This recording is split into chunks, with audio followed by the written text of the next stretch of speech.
伫个母亲节2天的假期，台南市议会广场特别举办府城素食的市集，因为去年邀请重振基金会举办素食飨宴，大受好评。今年除了维持高品质，另外还阁增加无酒精的素食美女，甲市民同欢。母亲节，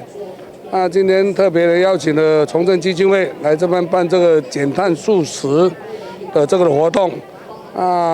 希望台南市民能够共襄盛举。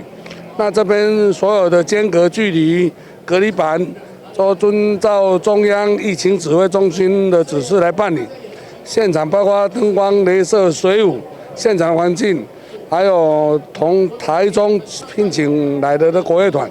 整个的活动呢不输外国，大家可以来看看走走。台南市会祝福所有的母亲